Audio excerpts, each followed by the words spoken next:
अस्सलाम वालेकुम गाइस, क्या हाल है आपके। आई होप आप सब ठीक होंगे। और आज हम हिस्ट्री ऑफ यूएसए के अंदर वार ऑफ 1812 टू 14 देखेंगे।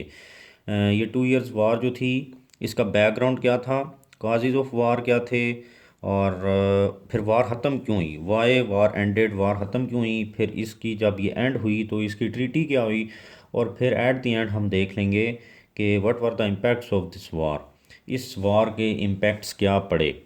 तो इस लेक्चर का जो बैकग्राउंड है इसको देखेंगे तो हम प्रीवियस लेक्चर जो है वो थोड़ा सा रिकॉल करेंगे, जहाँ पे हमने देखा था लुजीनिया परचेज 1803 में एग्जेक्टिव ऑर्डर जारी करके जेफरसन ने बाय किया था नेपोलियन से, मतलब फ्रांस से, $15 मिलियन में लुजीनिया। अच्छा, वो लुजीनिया परचेज जब हुआ था तो उसमें हमने ये देखा था कि उस वक्त क्या हो रहा था कि उस वक्त न्यूट्रलिटी फेज़ में था यूएसए चाहता था कि हम न्यूट्रल रह के अपना जो डेवलपिंग मोड है उसके अंदर रहें, ताकि हम अपने इकोनॉमिक रिसोर्सेज को इंक्रीज़ कर सकें। जब इकोनॉमिक रिसोर्सेज इंक्रीज़ होंगे तो फिर प्रॉस्पेरिटी आ जाएगी और फिर कंट्री जो है वो स्टेबल हो जाएगा। तो आज हम देखेंगे इसी उसी बैकग्राउंड को पहले समझेंगे, ताकि आगे वाला लेक्चर जो है वो हमें समझ आए। और फिर अगर क्वेश्चन आ जाता है तो आपने इसी तरह बैकग्राउंड की हेडिंग दे के नीचे फिर कॉजेज़ बताने हैं, फिर वाई वार एंड क्यों हुई, और फिर सारी चीज़ें जो हम इसके अंदर कवर करेंगे। तो बैकग्राउंड, लुजीनिया परचेज़ हुआ $15 मिलियन में। ये एमसीक्यूज़ पूछ लिया जाता है, ये मैं बार बार आपको बताता हूँ, आपको पता होना चाहिए। $15 मिलियन में यूएसए ने फ्रांस से ख़रीदा लुजीनिया। अब हुआ ये कि जब लुजीनिया परचेज़ हुआ तो फ्रांस, ये ब्रिटेन है, यूएसए है, और फ्रांस है। तो ये आपने याद रखना है, यूएसए ने लुजीनिया परचेज़ किया फ्रांस से। तो जब $15 मिलियन में यूएसए ने फ्रांस से लुजीनिया परचेज़ किया तो इनके दरमियान जो रिलेशंस थे वो बड़े फेवरेबल रिलेशंस हो गए। और अब आपको ये भी पता है कि लुजीनिया कहाँ पर है। यहाँ पर उस वक्त ब्रिटेन था, 15 कॉलोनीज़ थी, 13 कॉलोनीज़, और ये लुइसियाना था। तो ये एरिया जो था ना, ये बेसिकली $15 मिलियन में फ्रांस से इन्होंने, ब्रिटेन ने यूएसए ने सॉरी ख़रीद लिया था। तो जब इन्होंने ये एरिया इससे ख़रीद लिया तो ब्रिटेन और इनके दरमियान फेवरेबल रिलेशन हो गए। तो अब क्या हुआ कि उसी वक्त फ्रांस और ब्रिटेन के दरमियान वार भी जारी थी। वो वार जो थी वो बड़ी मतलब एक तरीके से ब्रिटेन के लिए बड़ी जो थी ना, वो डिस्ट्रक्टिव वार थी। नेपोलियनिक वार आपने पढ़ी होंगी। तो नेपोलियन ने बहुत सारे एरियाज़ ब्रिटेन के अनेक्स कर लिए थे, जिसकी वजह से उसको, ब्रिटेन को फ्रांस की तरफ से टफ टाइम मिल रहा था। अब क्या हुआ कि यूएसए के इनके साथ जब फेवरेबल रिलेशंस देखे ब्रिटेन ने, तो ब्रिटेन ने समझा ऐसा तो नहीं है कि कहीं यूएसए जो है वो फ्रांस की मदद कर रहा है हमारे अगेंस्ट इस जंग के अंदर। तो इस वजह से क्या हुआ, ब्रिटेन ने एक ऐसा रिएक्शन दिया जो कि कॉजेज़ ऑफ वार के अंदर अब हम देखेंगे कि ब्रिटेन ने ये समझा कि यूएसए फ्रांस की मदद कर रहा है हमारे ख़िलाफ़, क्योंकि आपको पता है कि यूएसए जो है वो ब्रिटेन की कॉलोनी थी। तो ये इनसे आज़ाद हुए थे, तो इनके दरमियान वैसे ही ऑल दो के ट्रीटीज़ हो चुकी थी, पीस ट्रीटीज़ भी थी, सब कुछ, लेकिन वो फिर भी वो जो इशू था वो उनके जहन में था कहीं ना कहीं के, क्योंकि हमने यहाँ पर इनको कॉलोनीज़ बनाई हुई थी, तो हमने इनको जो है वो यूज़ किया अपने इकोनॉमिक मतलब एक एक्यूमुलेशन के लिए, जिस तरह के सब कॉन्टिनेंट को उन्होंने यूज़ किया था। तो इस वजह से वो उनके जहन में थी एक चीज़। तो ये बेसिकली लुजीनिया परचेज़ इनके फेवरेबल रिलेशंस की वजह बना, और ये फेवरेबल रिलेशंस ब्रिटेन के लिए अच्छे नहीं थे, और उनके जहन में ये हुआ कि कहीं यूएस से फ्रांस की मदद ना कर रहा हो, जिसकी वजह से ये जंग हुई 1812 टू 1814। ये जंग आपको बैकग्राउंड समझ आ गया। अब हम देखते हैं कॉजेज़ ऑफ वार। नंबर 1 क्या था, अटैक्स ऑन यूएसएज मर्चेंट शिप।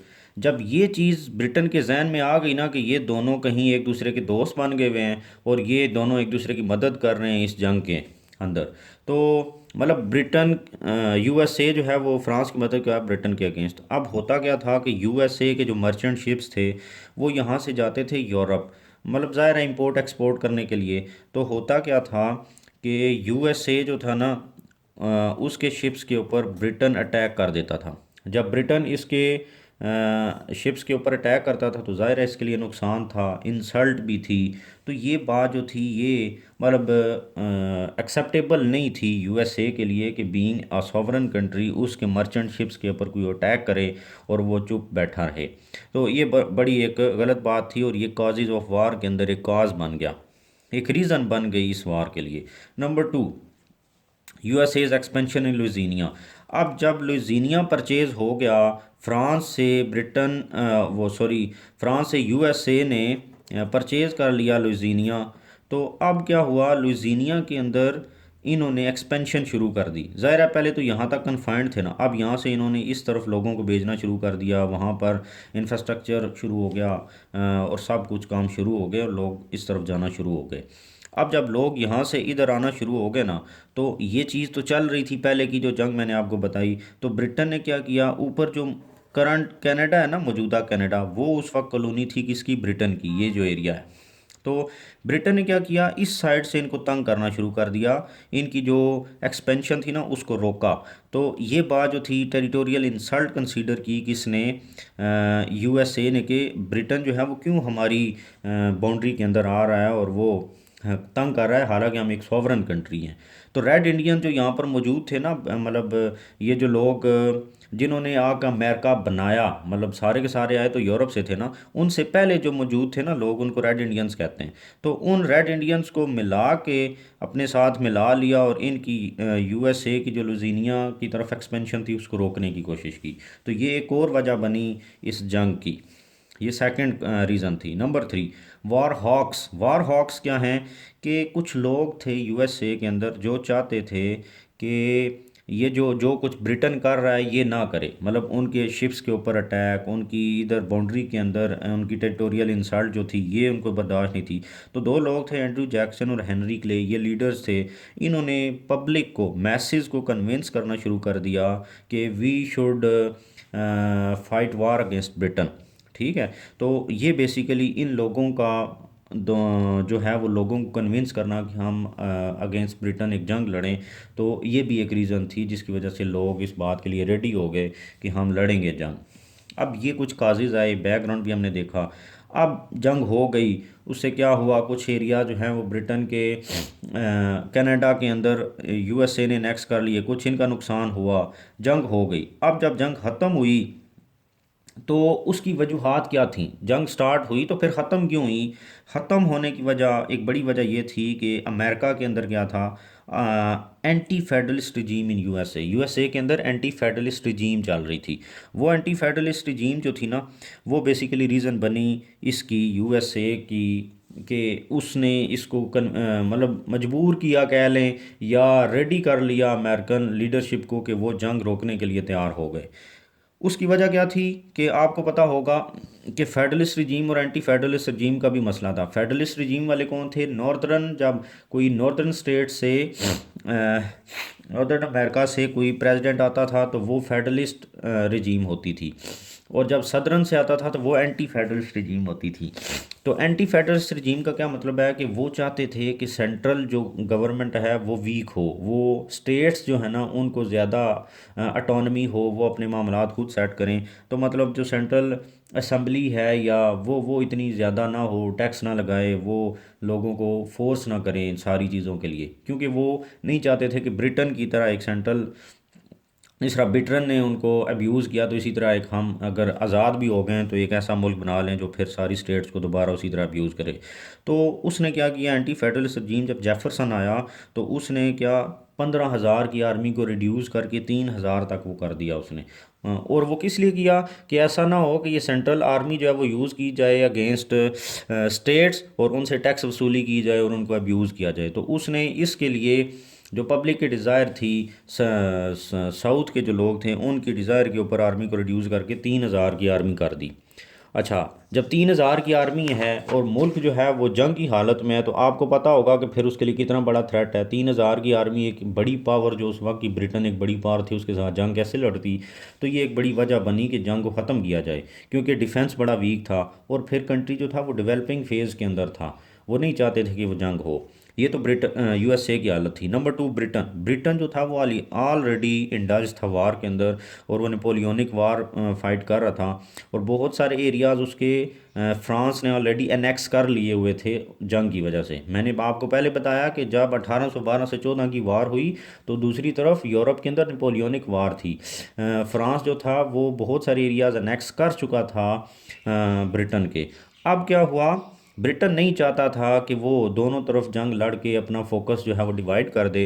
तो इस वजह से उन्होंने ये कहा कि ब्रिटेन जो है उसको चाहिए कि वो यूएसए के साथ ट्रीटी कर ले, जंग को ख़त्म कर ले, ताकि वो एक साइड पे फोकस करे और नेपोलियनिक वार जो उनको उनको देखे और अपने कंट्री का डिफेंस करे। तो ब्रिटेन को इस चीज़ ने फोर्स किया कि वो जंग को ख़त्म करे। अब जब जंग ख़त्म हो गई तो एंड पे ट्रीटी हुई, और वो क्या ट्रीटी हुई कि सीज़ फायर होना चाहिए, जंग बंदी हो जाए, नंबर वन। नंबर टू, री एलोकेशन ऑफ एरियाज़। अब कौन से एरियाज़ किसके किसने अनेक्स किए हुए थे, अब आप इसको देखें। ये अमेरिका है, इस साइड से ब्रिटेन आया, और ब्रिटेन ने क्या किया कि इस साइड से अटैक किया।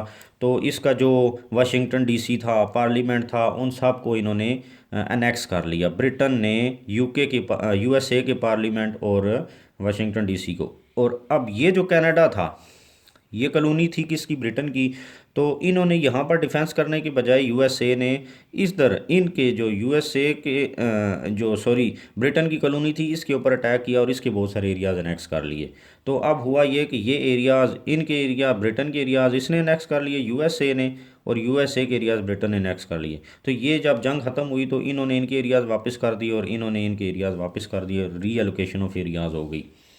नंबर थ्री, अच्छा ये हो गए। अब ये ट्रीटी हुई, इम्पैक्ट्स ऑफ वार क्या पड़े, अब इसके कुछ इम्पैक्ट्स भी तो होंगे।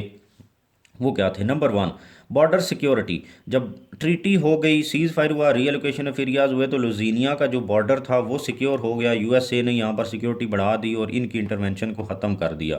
इधर से भी ये इन्होंने एरियाज वापस कर दिए और इनका सारा का सारा बॉर्डर सिक्योर हो गया, number one. Number two, recognition of USA. अब यूएसए देखें, विद ओनली 3,000 आर्मी, उन्होंने एक great power of the time जो है उसको कन्फ्रंट किया और उसको चैलेंज किया, सिर्फ 3,000 की आर्मी के साथ। और ये हुआ सिर्फ यहाँ तक नहीं, बल्कि उनको फोर्स किया कि जंग वो बंद कर दें। तो दुनिया ने इनको रिकग्नाइज़ किया, world recognized USA that it is a great power which challenge the great power Britain, the one of the greatest powers of that time. तो उस वक्त ये इनकी इस जवा मर्दी कह लें आप, इसने दुनिया ने इसको इसकी वजह से रिकग्नाइज़ किया। Number three, revival of nationalism. अब नेशनलिज्म क्या था कि पूरी की सारी जो पब्लिक थी, मैसेज थे, वो यूके के अगेंस्ट यूनाइट हो गए कि हम जंग लड़ेंगे इनसे, ये हमें इस तरह फोर्स नहीं कर सकते और हमें इनसे जंग लड़नी चाहिए अपने डिफेंस के लिए। तो इस तरीके से नेशनलिज्म दोबारा कंट्री के अंदर रिवाइव हुआ, और जो कि कलोनियलिज्म के दौरान रिवाइव हुआ था और वो आज़ाद हुए थे। तो इस तरीके से वार ऑफ 1812 टू 14 जो है वो हमारी कंप्लीट होती है, और ये एक इम्पॉर्टेंट टॉपिक है, आपको पता होना चाहिए इसके बारे में। और मैंने एक सीक्वेंस के अंदर आपको बताया कि किस तरह 1803 में लुजीनिया परचेज़ हुआ, वो वजह बना, और फिर उस वजह से यूएसए और फ्रांस के दरमियान अच्छे रिलेशंस डेवलप हुए, और वो अच्छे रिलेशंस इन दोनों के दरमियान बेसिकली ब्रिटेन और यूएसए के दरमियान जंग का ज़रिया बन गए। तो इस तरीके से हमारा ये लेक्चर कंप्लीट होता है। आई होप आपको समझ आ गई होगी, और अगर आपको समझ आ रही है तो मेरे चैनल को भी सब्सक्राइब कर दें। Thank you very much.